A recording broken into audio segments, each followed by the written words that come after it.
Welcome back to Walk with TFB. Tim Bryson here, and as y'all know, I'm a Black millennial who is eager to have unfiltered conversation with authentic people centered on education, sport, and culture.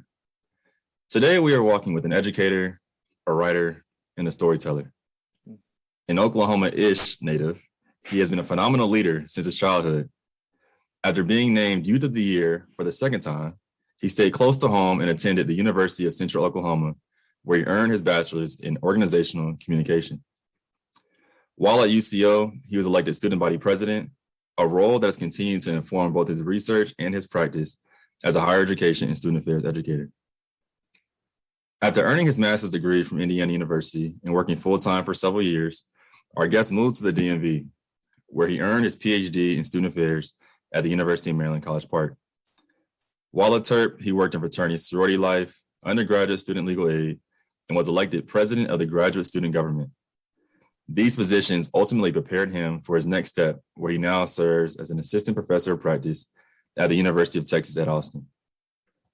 The words above describe some of his career progression, but don't come close to naming the influence he's had in the lives of those connected with him. Michael is one of the most inspirational human beings I've ever encountered. I cannot stress enough that Michael is easily among the most well-known, most respected, and most admired university leaders on our campus. And Michael is a true leader who has an incredible talent in motivating and inspiring students and people. His creativity is through the roof. These LinkedIn recommendations are one thing. However, this guest has inspired me and reignited my curiosity and desire for learning. So it's a no-brainer to take a walk with him on this show. So without further ado, y'all help me welcome Dr. Michael A. Goodman. What is up? Tim, that introduction, I was like grinning, like, who's this person you're talking about? So I'm honored. Thank you for the nice intro. Nah, the people wrote that about you. I mean, I will say my own piece, but like they wrote that about you. It's very thoughtful. And it's a good reminder, especially in academia, where it's easy to lose ourselves a little bit and to lose our confidence and our, like, I don't know, the belief in ourselves. And so I'm grinning and also probably blushing below my beard. So Nah, it's all good, y'all. I'm glad, like I said, I'm glad to get you on the show.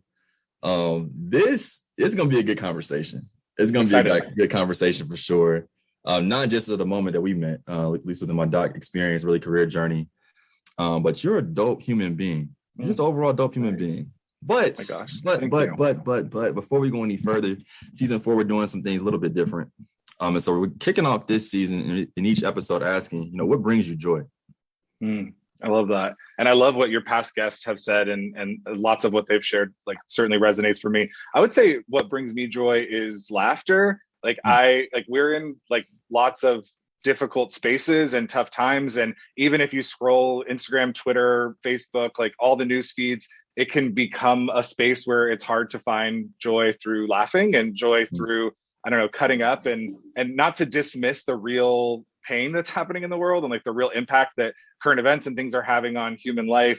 But I also love when Twitter just makes me roll and I'm just cutting up, seeing what people are, live their own lived experience in their commentary, and then having friends. And it's like those are things that have helped me pull through this past 18 months, but also it just brings me joy to feel like my cheeks are sore. Like that is such a filling moment for me. And I'm such an extrovert too. So having spent so much time alone, to be honest, over the past 2 years, and especially during my dissertation experience, which was a very isolating experience, to find spaces where I can just laugh with people and at each other and cut up and just see the most ridiculous things, memes and the way the internet rolls, like that brings me a lot of joy. And so those are the things that I'm like, let me hold on to those little moments. Half my phone photo album is like screenshots of things that made me laugh out loud. And I think probably a lot of people share that. So that's at the moment, that's what's bringing me joy.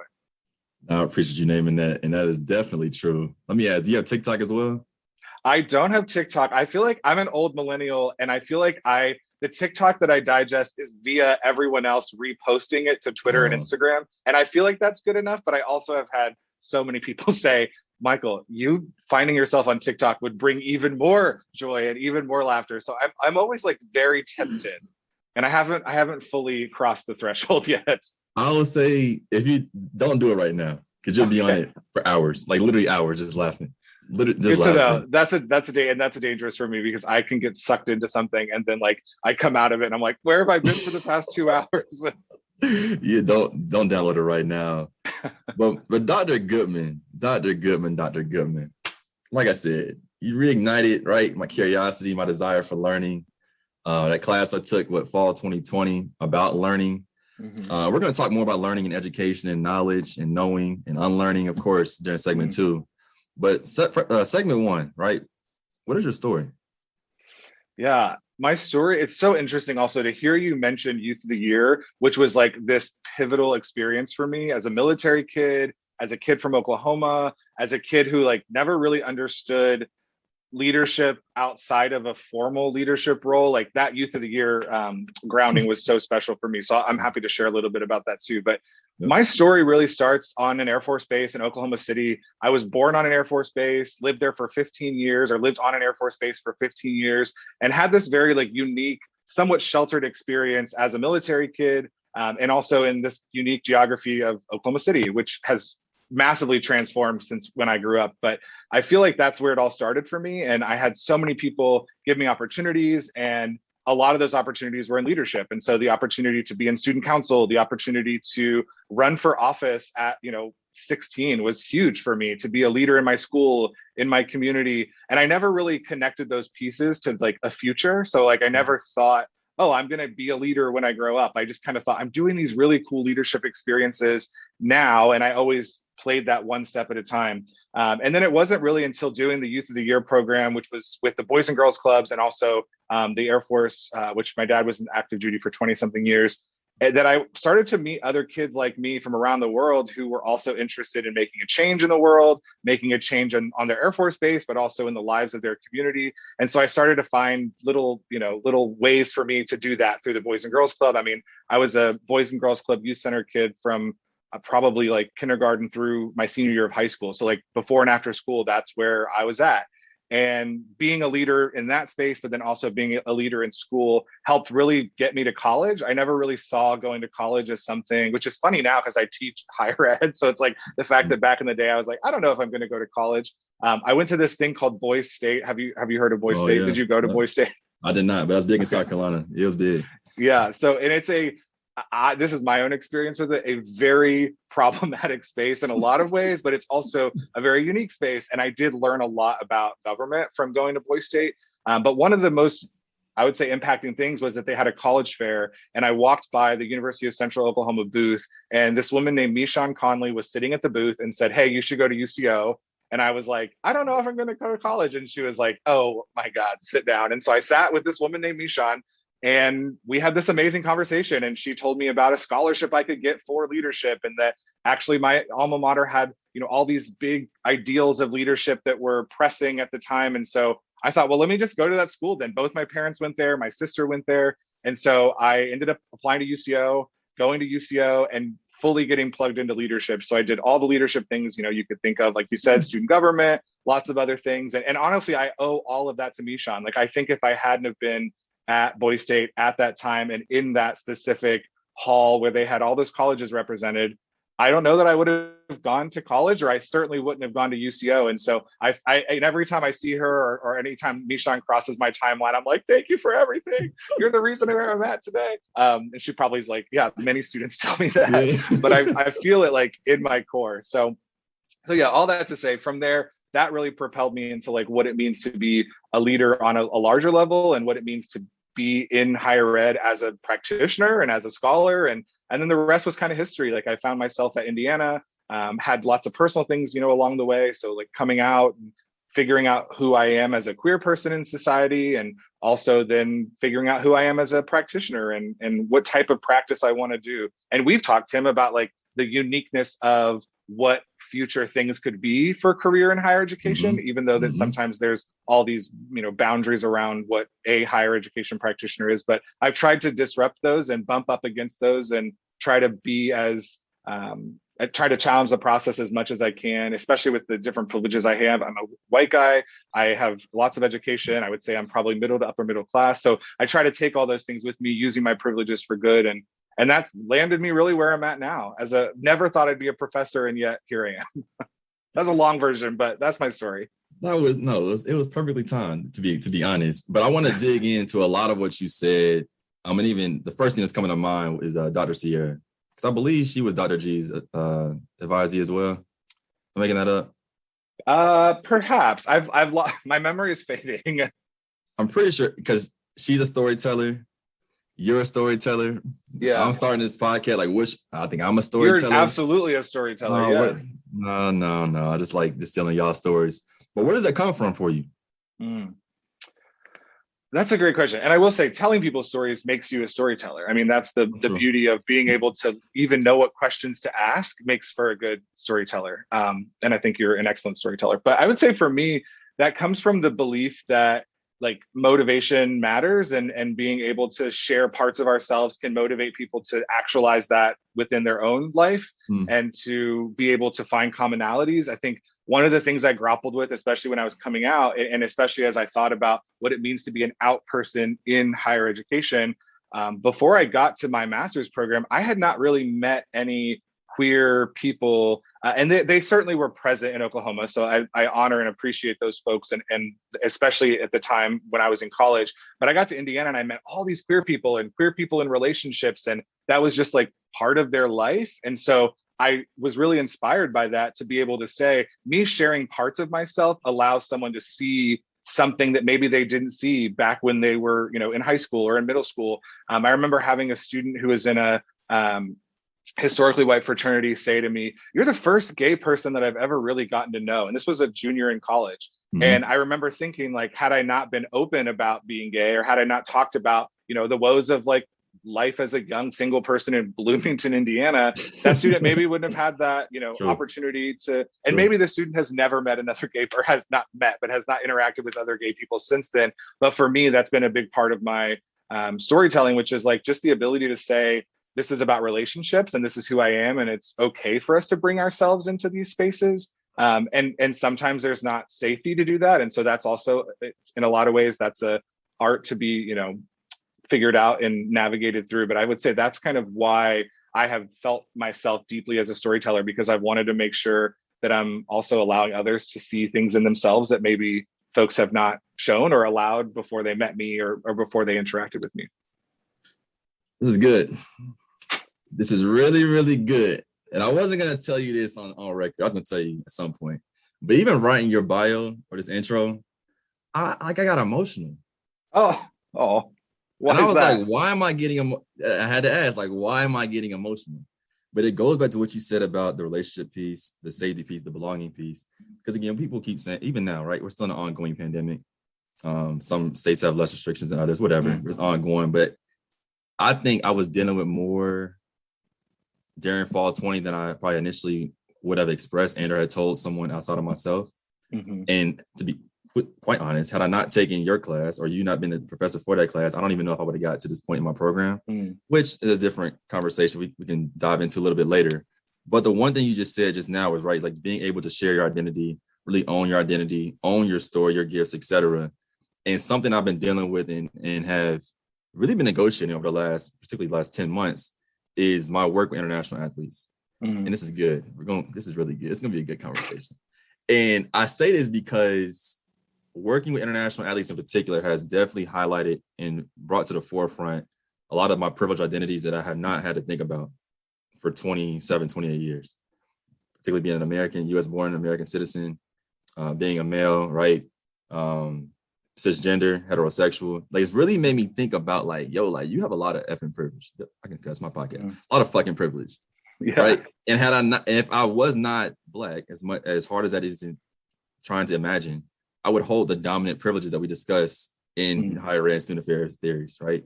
In a similar way, you just mentioned, obviously being white, being male, being upper class, SES, but you still identify as a gay person. And in a similar way as me being Black, had you not identify as gay, you would still hold predominant privileges that would influence how we walk, shape the relationships around us.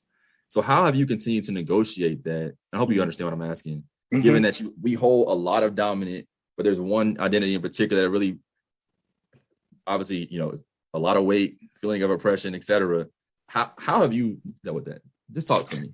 Yeah, no, I appreciate that and reflecting that back to me. And it's something I think about a lot too, because I feel like being gay, I can also hide that in a lot of ways. Like, I think when we think about someone first meeting me, I like to believe they probably know I'm gay when they meet me, whether it's because of my research or because I'm talking about my partner, or maybe they did a dive on my Instagram or Twitter. And at the same time, I still have the opportunity to hide that. And so I think that even gives me more privilege in the sense of then I'm presenting as a white, tall guy who maybe is dressed a certain way, and people can fill in the blanks for whatever that means, for class or SES. And so I think for me, the way I've been able to navigate that is to be more comfortable talking about myself and to be more comfortable sharing about having a partner. And so instead of saying partner, I'll say my boyfriend, or I'll make sure I use his pronouns so that I'm making sure that folks know that this is a part of me and this is important for me. And then at the same time, using the spaces that I'm given implicitly and explicitly to advocate for folks who maybe aren't in that space. So perhaps I was invited to something because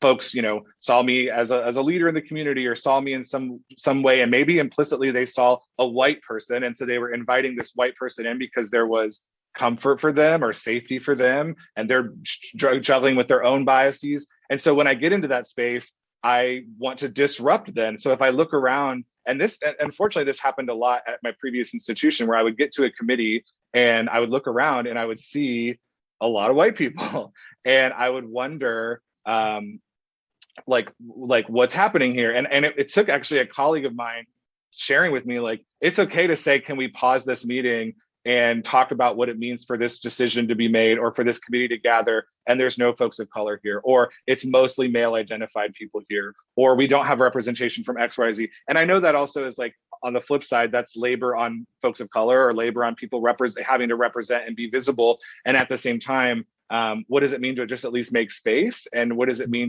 to actually, like, work through that, especially since higher ed and a lot of student affairs entities are still very white and very male. So I think I try to remember that, like, that I am white and I am male. And so if I'm in those spaces, how am I also, like, lifting folks up? How am I bringing people with me? How am I using my opportunities to do research, to pull folks in, to not ask them to do more work, but to ask them to do work that they would be doing otherwise. And then maybe I have some access point to a journal or to a writing space, or I have some idea that I've been, flirting with, and it's more actualized when you bring folks along who don't share my same identities. And I try to think about it every day, because I do walk around this space with lots of privilege, and now being in a place like Texas, like, where I feel is a lot different than the DMV in the sense of, like, what whiteness does and how whiteness works, at least institutionally. I'm trying to be very mindful of what that means now as, like, a professor with a different level of power than I had as a student affairs practitioner in my previous space. Wish you're still in Maryland, Mike. No one probably calls you Mike. My bad. That's my sport. Speaking of sport, that's my sports name. I like to think Mike is my sporty alter ego. You still handball? What you play? Pickleball. Pickleball, yeah. Oh, pickleball. Yeah. I'm, like, in deep, like, playing 2-3 times a week. Like, I'm in a league. So yeah, it's a whole thing. Yeah, pickleball. So let me transition to segment 2. Because you talk about storytelling, right? We talk about relationships. We talk about belonging, safety. But I'm curious because this is an ongoing process, right? You mentioned your own reflection. I just spitballed some of the reflection I had, at least within this moment today. But how do these things inform and or have encouraged or inspired you to become an educator? Like, why an educator? So I love writing, which was a big start for all of this for me. Just and not, like, in long form writing, not, like, writing in these empirical, like, rigid journals with gatekeeping and all that. I just love to write. Like, I like to write out my thoughts. I like to journal. I like to reflect. I like to write in very in questioning ways. So I like to write tons of questions. Like, sometimes I'll fill a whole page of just questions, and that's a version of me writing. And I found that is actually, like, incredibly in my life translated to teaching, to learning, to being able to slow down a little bit and process by writing. And so I found myself in a lot of ways always knowing that I wanted to do education, but never understanding how that fit. I never saw myself as, like, a K-12 teacher. I always only understood teaching as that context. So it was once I got out of college, really into college and out of college, that I thought, oh, I can be an educator. And I have always been an educator. One of your past guests mentioned, like, teaching in a church, like a children's church type of space. And actually, as I was listening, I was like, oh, I remember teaching kids at my church for like 5 years when I was like 13. And so there's this idea of like, I guess I've always been in that space, but I never put the pieces together that I was an educator, that I was teaching, that I was like engaging in learning processes and creating spaces for learning. So then when I was working as a student affairs educator, I always made sure that my role was defined as a student affairs educator. I mean, you know, and I'm sure you experience this with athletics, that folks are super ready to put you in a functional area box. Oh, here's our athletics person. Here's our academic advising person. Oh, here's our res life person. You know, they definitely get put in a box. Here's our Greek life person. And I always rejected that because I'm like, the student that comes to us may come to us through that functional area, but they also may be a part of 12 other functional areas. And that doesn't even include the identities that they hold. And so for me, especially working in fraternities and sororities, I had this give and take of like, these can be really toxic, exclusive spaces and still have a lot of issues today. But at the same time, every day I was working with identity issues, sexual violence, hazing, drugs and alcohol, coaching, leadership development. And so while they came to me in the fraternity and sorority lens, I was an educator in the sense that I got to tap into all these other areas of life and of the college experience. And so ultimately making the decision to become a faculty member, I was like, I want to teach with that perspective in mind. I want to teach with the idea that we don't have to be stuck in a lane and then forever in that lane, that we can actually see higher ed and student affairs as this like massive landscape that actually can be all of those things and not just, oh, you're a housing professional and therefore you're on call. No, a housing professional has like 45 other things that they're doing. And yet there's this perspective that I think is still continued, a narrative, if you will, in our field.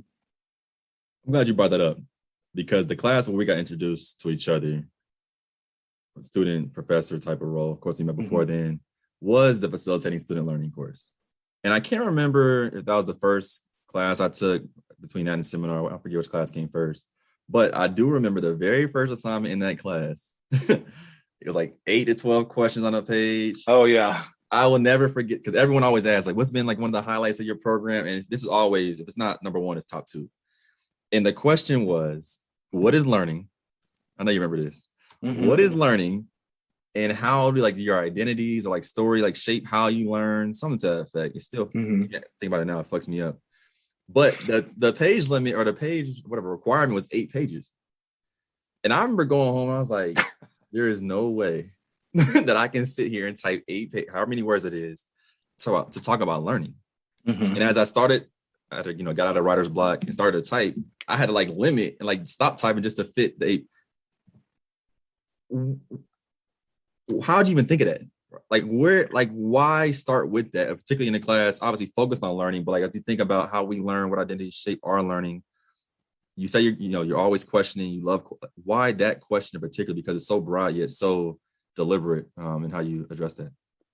Yeah, I mean, I think part of it is like, really, what does it mean to learn is also like such a epistemological question. Yes. Like there's like, it's also like very philosophical, and it's also so deep and different for all of us. And for some people, it's this rigid, I learned how to tie my shoes by this very specific way. And so learning for them is this mechanical, formulaic, there's like a linear progression to learning. And for others, it's this massive, like, multicolored, multi-shaped, multi-experience, dive right in kind of thing. And so I think for me as an instructor, it's also so helpful to understand who's showing up in my learning space. So aside from the class being about learning, which I think I'll touch on in a second, the other thing is like, how am I going to get to know the learners? And that has shaped how I teach almost every class. I don't necessarily ask that question, but I do try to understand the learners, because it's unfair for me to teach, especially in a doctoral and master's program. It's unfair for me to teach without at least pausing to be like, who the heck is showing up?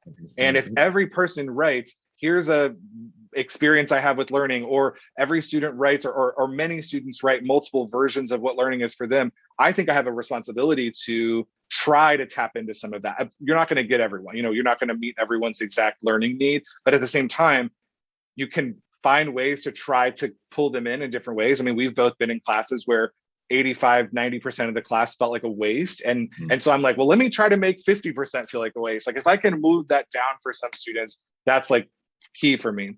And then on the other side, a class about learning, like for me, thinking about the very students showing up. I mean, you're getting a degree in student affairs for me, same program for me. Like if we really believe that students are learning outside of the classroom and we are the educators who are helping with that outside of the classroom learning, then we have to talk about what learning means in like large context, small context, individual context. And so I think for me, I try to make that a little less academic also, to let students do storytelling and to let students do draw on that personal experience. And, you know, some scholars would call it informal theory. And it's like, well, yeah, because I have something that I experienced and it felt right, or it felt like it made sense. And so that is valuable. But so often, especially in higher ed and student affairs, we might, so often maybe is not the best term, because I think a lot of scholars are now disrupting this. But for my training and for others, there's this like this underground or underlying point that is like, learn these theories that have X, Y, and Z sense making. And like, we both know that doesn't include every student. We both know that that also is like outdated. That's like white student, Christian student, well-off student, like those kinds of things, that to disrupt that a little bit allows us to say like, oh, well, Tim's learning or Michael's learning also really matters. And it may conflict with the theory that we're talking about. And also that's okay. Let's critique that. Let's open that up. Let's rip that apart. Let's make sense of it through our own lens. That matters a lot to me. And I try to do that with a lot of my teaching, to think about that critique is allowed. And one other thing, students often will say to me like they'll apologize. They'll say like, oh, I'm so sorry. I didn't really care for this article. And I'm so sorry. And I no offense to the authors. And I'm like, no, please offend the authors. Like, that's okay. And I think about even my own research. Like, I hope that in some class, someone's reading one of my articles and it's like, ugh, what was this scholar thinking? And I want that, because that might inspire them in their informal theories or their lived experiences to maybe go do another research topic, or just open that up. Maybe that's a conference presentation, or maybe it's just like shapes how they advise students by way of disagreeing with something. And that disagreeing is okay. Yeah.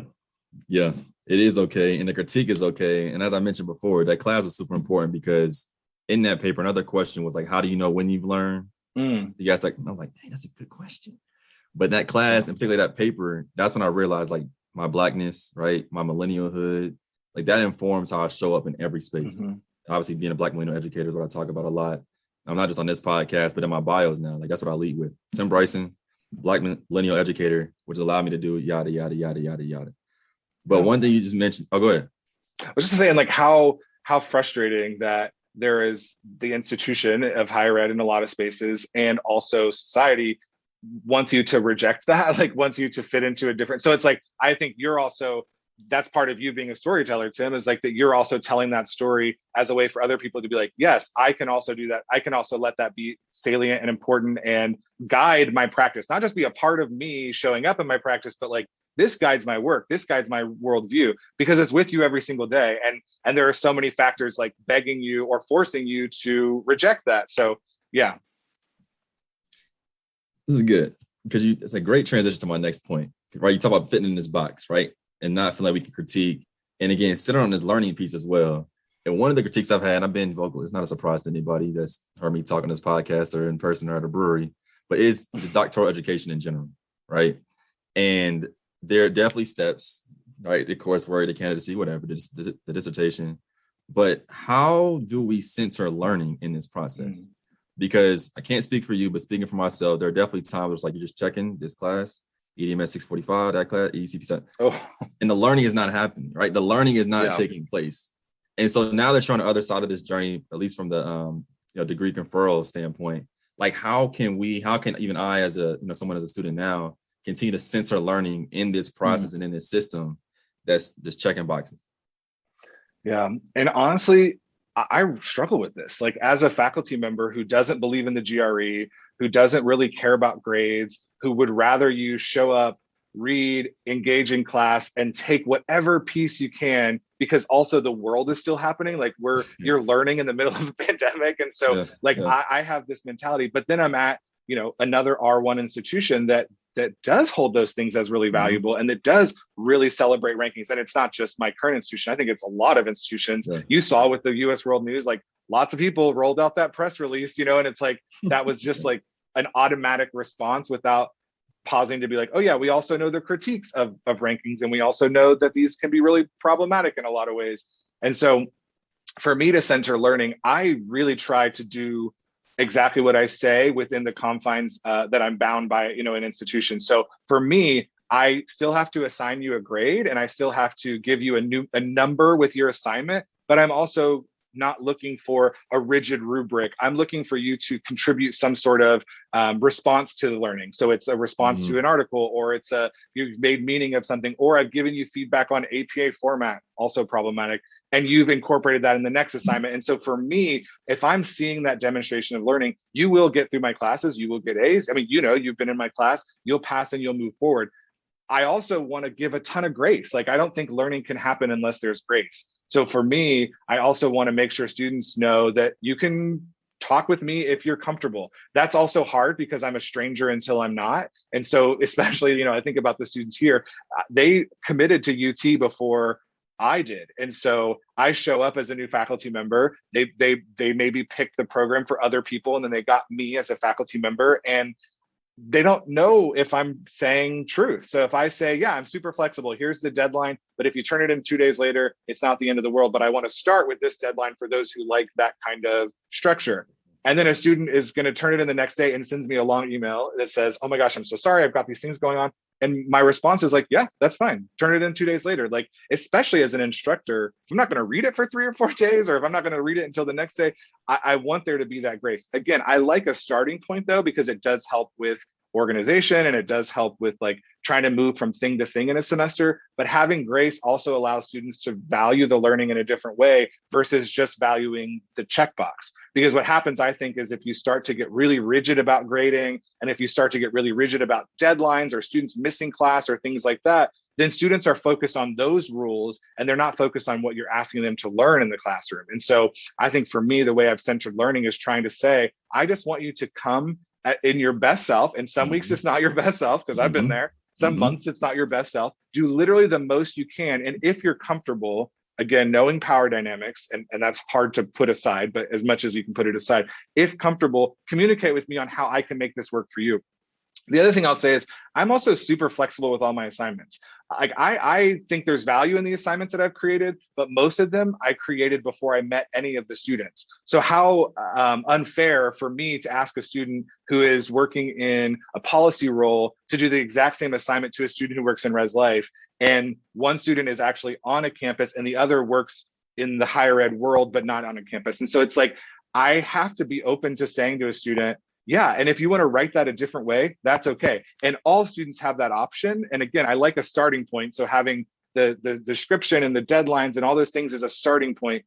But if you have something that will make more sense for your learning, utility, all those things, present that. I'm very open to doing something different than I have proposed, because I created that before I ever met you. And so I always try to think about that as grace also, which is like, I'm giving myself grace to say, I don't know all y'all. So here's what I'm thinking could be an assignment that makes sense. And if we realize that something else will be better, that's okay too. And not feeling like that's a, ding on my ego, or that's like that makes me a bad professor, or that makes me a bad educator. I think it just means like flexibility matters. And I sometimes apply that from my friend group. Like I think in my social life, I want friends to offer that grace. So it's like, why wouldn't I offer that same grace in a professional setting? So I would say those are ways that I try to center learning as much as I can, knowing that the confines of higher ed are still rigid with grades and GREs and all these things. Come back. come back. Start your own school. You know Dr. Woodman, right? Dr. Taylor Woodman? Yeah, I love Taylor. Yeah, y'all go through the same training, whatever training, obviously faculty go through, but the same training?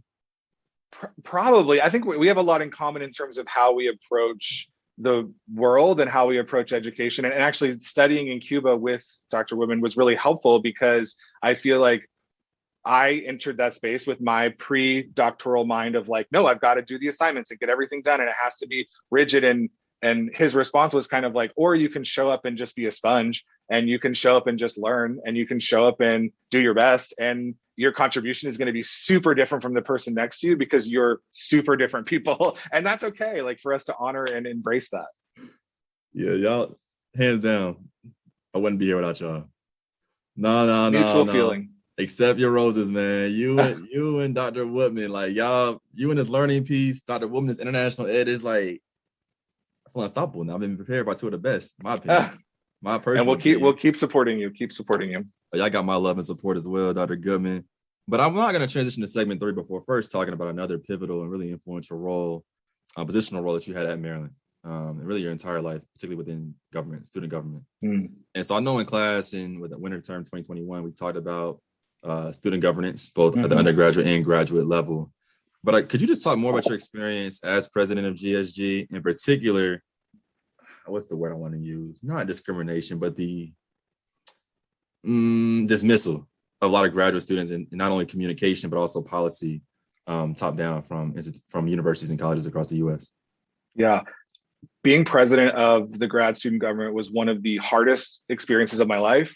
It was also one of the most revealing experiences about the problems with higher education that I have ever had as a student, as a practitioner, as an administrator. Being president of GSG really revealed and unconcealed a lot, and it was incredibly disheartening. And I will say I am and was so grateful to have Dr. Kim Griffin, who was my advisor, to be able to process that with, because even before I ran for president, I talked with her about, like, should I even do this thing? This feels like a big deal and it feels very stressful. And she was incredibly supportive, but also then she made herself available for me to say, okay, I was just at a meeting where a senior administrator said X. That's a problem, right? Like, and so to get that affirmation from a professor and advisor and was just huge for me. But ultimately, my experience with GSG was one that was driven first by wanting to make a change on campus. When I got to the university, I felt super alone. I felt super isolated. I really looked around and was like, this institution is not set up for grad students. Like socially, like even academically to some degree, I did not feel like the institution was taking care of graduate students. I felt like my department and my college did a good job of that. But then when I started to get out of that world and started to meet people in other colleges and other departments on campus, I was just left in shock. I mean, students would come to the GSG office sharing about massive discrimination they were facing, but they couldn't speak up because their faculty member was a big author or had a huge grant or had all this power over them. We had lots of, to the point about international students, a lot of international students who would talk about labor inequities, that they were being taken advantage of and kind of threatened with, well, you know, this funding goes a long way as an international student. And so they were also kind of scared into silence. I also sat in meetings where senior administrators were basically supportive of old school styles of academic hazing, to one point where a master's student senator said to a senior administrator, what you've just described as hazing, and everyone in the room, and we just all sat there in silence. And you could hear a pin drop and watch this senior administrator kind of flounder in their response. And so for me, as someone who was older, you know, than many other graduate students I felt like I was at the time, I also was looking at some of these senior administrators and wondering, like, are you looking at me as a colleague, or are you looking at me as just another graduate student who will come in and who will go? And unfortunately, some of this was affirmed, and I've shared this with a few people. Some of this was affirmed at my graduation when I sat in the back office at my apartment in my sweats, watching my graduation, because I was class of 2020. And the university president said something along the lines of, you know, seniors, or, you know, you didn't imagine this your freshman year. And I just sat back in my chair and thought, this graduation isn't even for me. And so that was a huge pause point for me, even in departure. And it's not just Maryland. I mean, it's a lot of institutions that have this same issue, and people take advantage of grad students and grad labor in massive ways, which is why we see grad students mobilizing. And I was really fortunate to be president of grad student government while there was also this group on campus called the Fearless Student Employees, who were also fighting for collective bargaining for grad students. And we're fighting the institution. And to watch senior administrators go to the state capitol and fight against graduate students was also revealing, because they weren't actually hearing the hundreds of letters and the dozens of student speakers who were speaking out about the inequities that were happening for grad students, and they just kept the company line. And that was really hard for me. And so I've tried now as a faculty member to always advocate for graduate students, to always monitor grad student labor. Like, I'm now one person in a very small bubble, but I try my hardest to name when grad inequities are happening. I try hard to be open and talk about it. You know, some of my research with Dr. Don Culpepper has talked about graduate student experiences, and Dr. Culpepper has done even more outside of that space, because, and for me, I think that matters, like, for us to be able to share stories and narratives. And so, yeah, all of that to say, grad student government really revealed a lot to me. And it made me a better person in the sense of you have to go through some trauma to like become a better person in some capacities. That was certainly one for me. But at the same time, it made me a better practitioner because I realized that I was watching a lot of these folks mistreat human beings on campus and get away with it and have responses from all the way up, the hierarchy of the institution that seemed to not really hear what graduate students were saying. So that has challenged me in a lot of ways to maybe be an academic dean or to maybe go up, an academic administrator position in the future, because I do want to make sure that that's a part of my practice and my pedagogies. But it was really difficult. It was really difficult.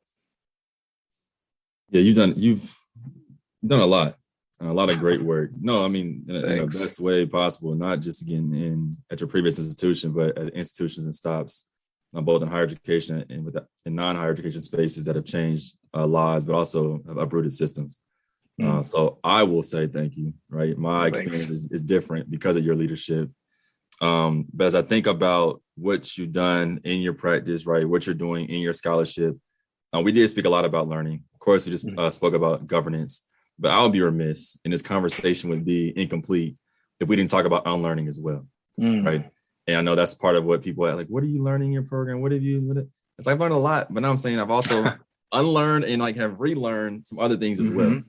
And so can you just talk more with me and us about just unlearning? I think learning gets a lot of credit, a lot of attention, but it's unlearning, similar to your point about grace, that also can't happen without giving ourselves and each other grace as well. Yeah.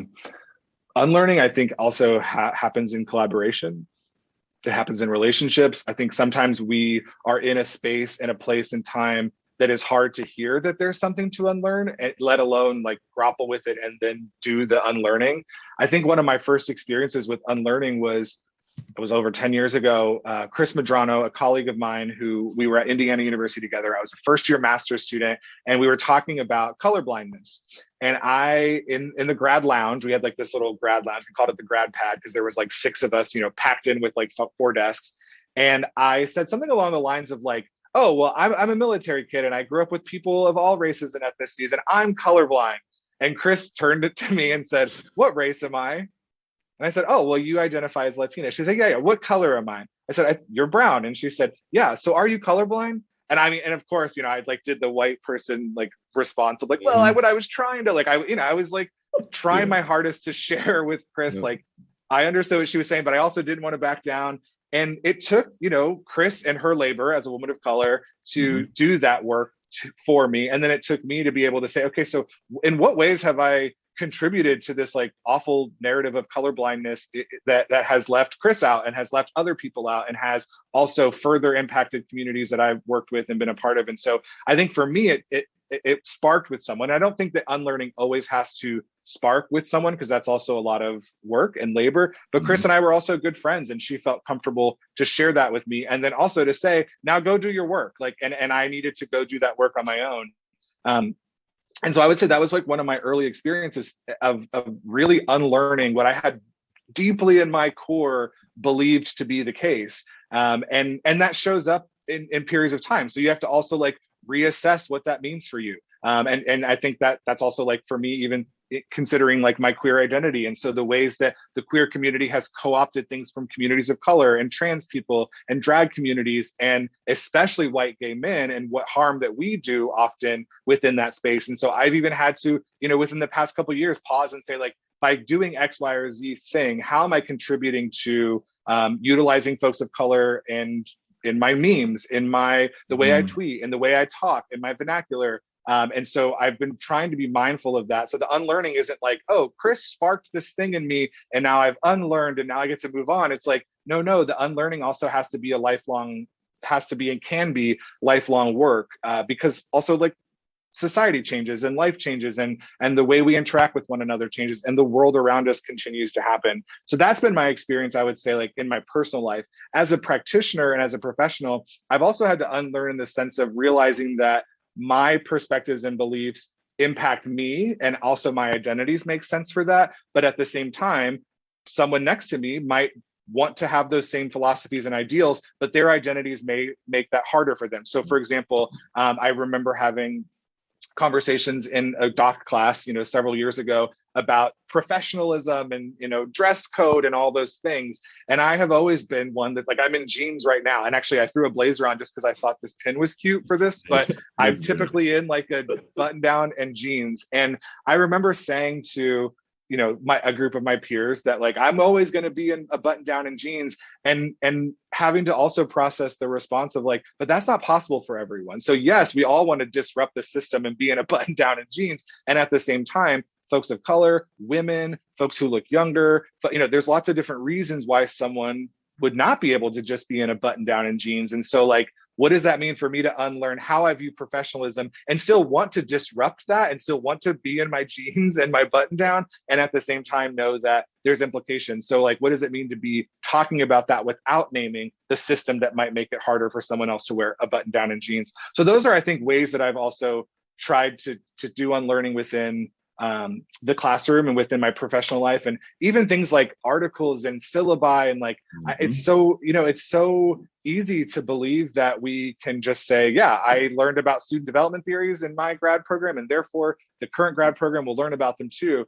And what does it mean to, like, let go of some of that? And there's lots of scholars on Twitter who have talked about this, and I'm going to be a bad peer and not cite any of them, but I will go and find who those folks were, because I remember thinking a couple of years ago, like, wait, there's people in student affairs and higher ed who aren't teaching student development theories in the way that I learned them so rigidly. And then I'm like, wait, that makes a lot of sense. Like, I should disrupt those, and I can critique those, and I can open those up with a critical lens. So I think that's also been a way of, like, taking risks and finding peers and colleagues to be able to, like, lean on. And I have, thankfully, a huge network, not huge, I have a good quality network of friends who did doc experiences at the same time as me to be able to lean on and process with, and just say, like, am I fucking up here? Like, does this make sense? And for them to be able to say, yeah, and to do the reverse. Hey, this thing happened in my class. What do you think? And for me to be comfortable to say, wait a minute. So I think that's also been really helpful, is that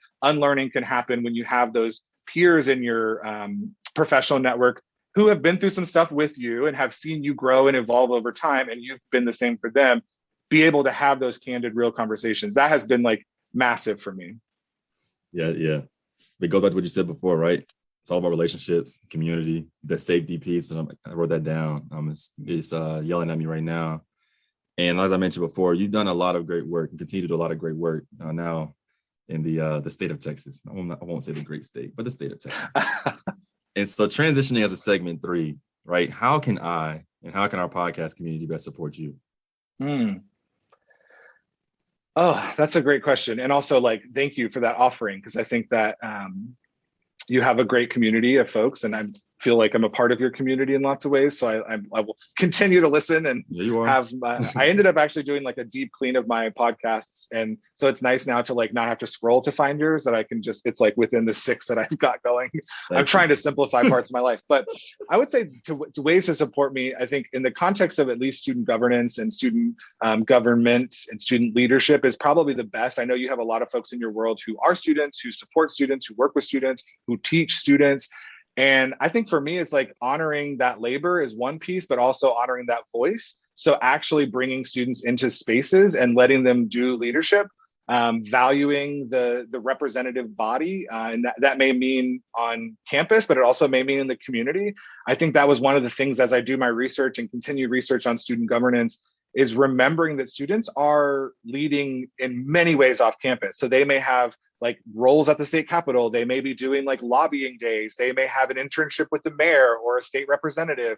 And I think that sometimes we forget that that's really valued because it's not happening on campus. And so I would say, like, trying to continue to push students into those spaces, create room for students in those spaces. I just finished a study this summer about folks who were formerly in student government, who recently ran for or who serve in public office as, like, mayors, state senators, state representatives, school board members, city councilors, things like that. And many of them talked about how they always want students to come, do things, whether it's lobbying days or internships, or even just connecting to talk about, like, what's happening with the town gown relationship for institutions that are nearby. And so I think that's another thing, is for folks who are alums of institutions, which many of your listeners are, is also like, what ways can you create leadership spaces and opportunities for students and pay them and like compensate them for that work? Because I think that goes a really long way, and you're also complementing their academic experience with this thing that we believe is real, student affairs, the co-curricular experiences. And so you're furthering that academic mission by letting them be a part of something that happens in the real world, if you will, even though, you know, the institution is the real world as well. So I would say that's ways to support. If you know people who want to do research on student government, let me know. There's so much to be done. And there's also not a ton of people doing work just on student government. And so there's just, we still see it every day. The first X, the first Y, the first Z person with X identity. And like, that means that there's a lot of work to be done in understanding then the space of student government, this very historically white, privileged space. And so if there are folks who want to do research or just want to talk about student government or had a student government experience, reach out. Like, I'm happy and comfortable for you to share my, you know, contact information, my socials and all that stuff, because I love collaborating and I love to collaborate with folks who have that interest. And it's such a unique interest. I know, like, people are like, student government, but it was a big part of my life, and it is a huge power play in campus, and whether we like it or not, and whether that power is warranted or used for good or not, it still exists in most every college campus, and to be honest, most high schools and middle schools as well. Yeah, and for those, particularly my college athletic friends, college athletics staff members, the student athlete advisory committee, SAC, which I know I talked about in class. I don't know if I'm going to co-write that paper with you or one of my people going to write it with you, but it needs to be unearthed and just flipped on its head, because it's a mess. It's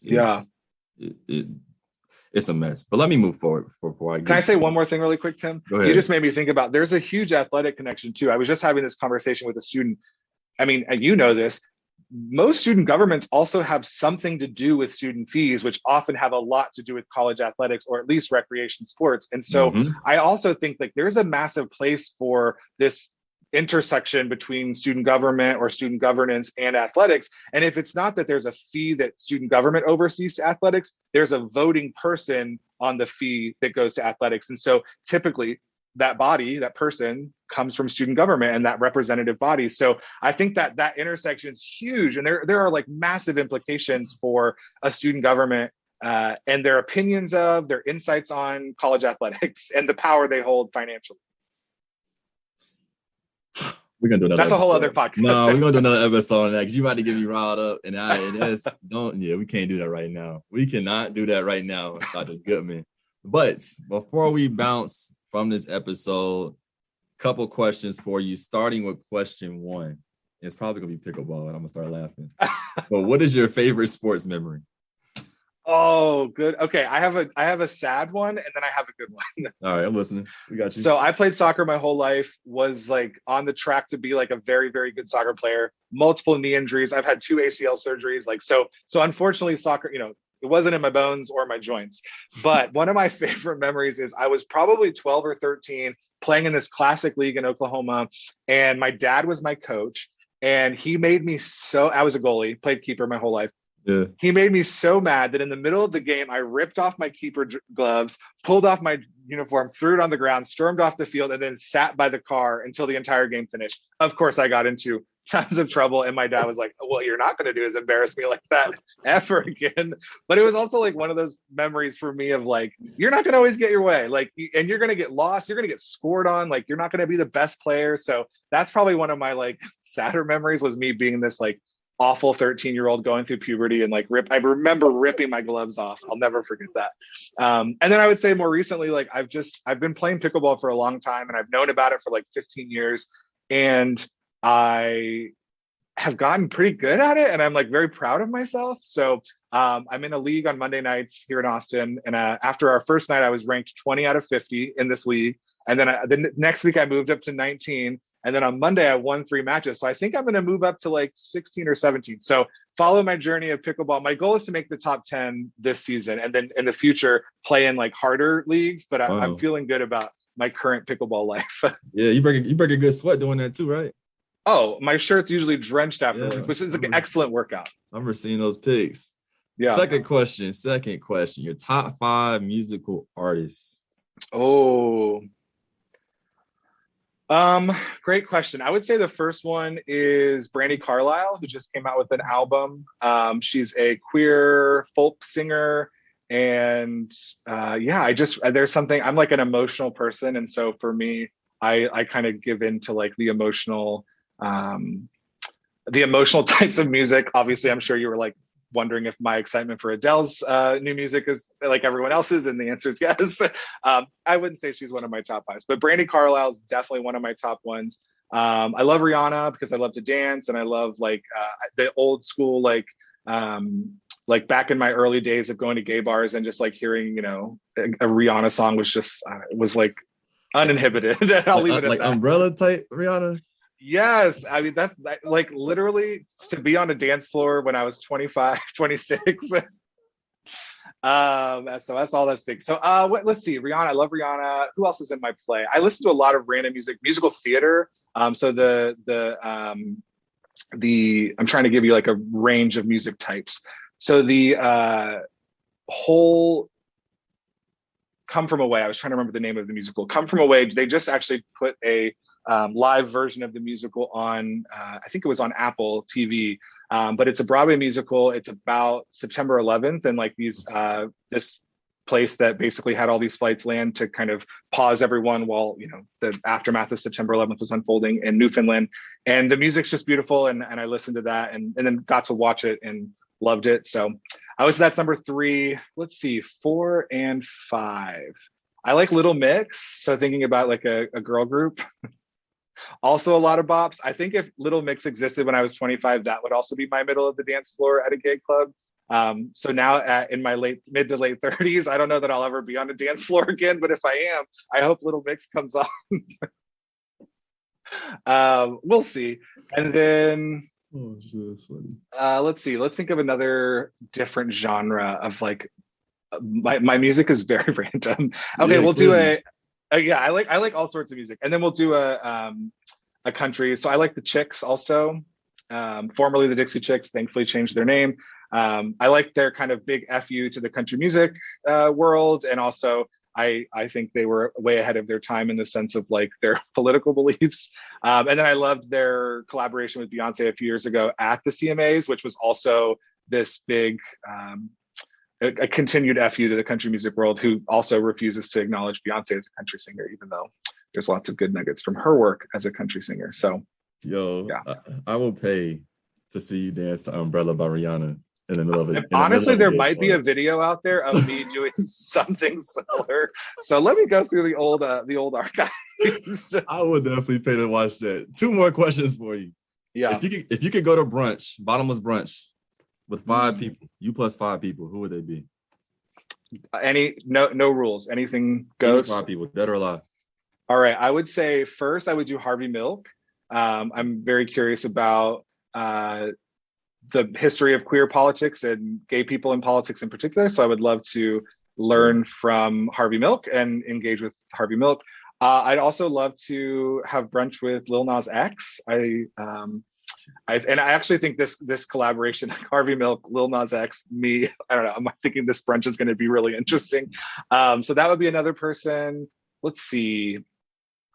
This is like maybe personal. My grandfather, I think he passed away when I was 15. So I think it would be interesting to learn more about him. He was an immigrant from Italy, didn't speak a ton of English, and we got to know him, until I was 15, and then he passed away. And so I just wonder about him and things that he grew up with. He moved to the US when he was 18. So like he had a whole life in Italy before coming to the US. And so I would just have lots of questions of unanswered things, the unanswered family things that I think are often percolating for me. Let's see, 2 other folks. I would love to also, I'm not a massively religious person, but I would say Jesus Christ, because I have a lot of questions and I have a lot of wonderment. And I also would love to, be able to say, oh yeah, I had a conversation with Jesus and you all are wrong. or, oh, you all are right, actually. And also Jesus was Black. I want to also know like what race Jesus was. And like, I think we know the answer to that, but I'd like to have that data to show my friends from Oklahoma and their problematic ways. This is a good brunch. Who's the 5th person? The fifth person, let's invite you. I feel like you'd enjoy that conversation as well. I feel like you can be my sidekick with this random mishmash of people. Jesus and Lil Nas X. Can you imagine them sitting next to each other in the conversation that would ensue? That'd be funny. Oh, that would be hilarious. Okay, this is good. This is good. So then the last question for you. Who do you want to see and or hear from on our podcast, on the Walk with TFB podcast? Oh, I love that question. I mean, I think like there are really cool people doing work that is like groundbreaking. And I'll think just speak from the student affairs perspective in higher ed.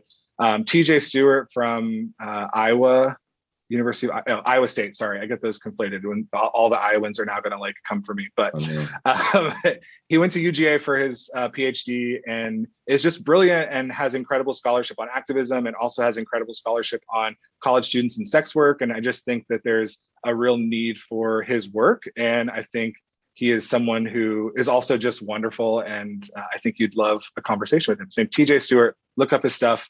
He just had something come out actually in JDHE within the past 24 hours. I also feel like other folks that I would say are like my kind of like scholar idols, scholar crushes. Z Nicolazzo from the University of Arizona. I mean, you're going to like nod to all these names because they're all like brilliant and wonderful. Dr. D.L. Stewart is someone whose work I love and I also find to be incredibly important for our scholarship. Actually, there was this, the Ohio State Qual Lab has programs often, but there's a program that they recently did that I'm going to use that features Dr. Stewart. And so that's part of my class today, actually, in just a couple hours.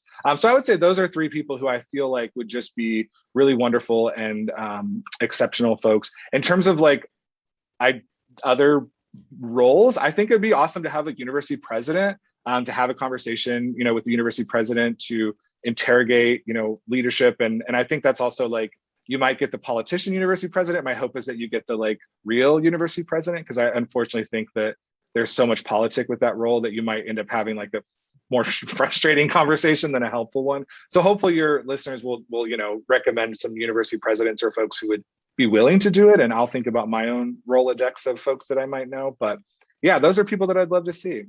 I'm plotting. Dr. Tate, LSU. I'm coming. Dr. William B. Tate, LSU. I'm coming.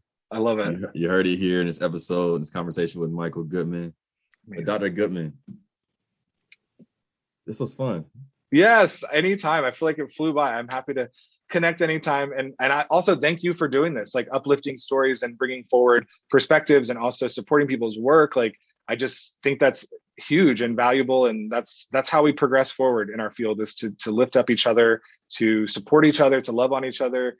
And then also to use this as value. Like, I think like the last podcast, I just finished your last episode with Dr. Walker, and I was like, okay, how can I use this for one of my classes? Like, I want to use segments of this for a class. And like, I hope that more people do that with your work, because there's incredible value in having conversation as a way of learning. And I think that you provide space for that. I mean, 4 seasons long of that. I appreciate and more to come. And definitely more to come. So again, but thank you again for your time, your labor, your energy. Yes. But also thank you on record, at least on Walk with TV record, for using your privilege really to sponsor my learning, invest in my learning as a doc student. Again, it's not a joke. Damn sure not be a second year doc student at Maryland. It weren't for you, Dr. Taylor Woman in particular. So appreciate Dr. Bryson Loading. You're getting there one semester at a time. You to Dr. TFB. But for everyone else, again, thank you for listening to this conversation with Dr. Michael A. Goodman. Again, we're not playing around this season, we're getting straight to it, getting active. So continue to listen, continue to rate and review our podcast on Apple Podcasts.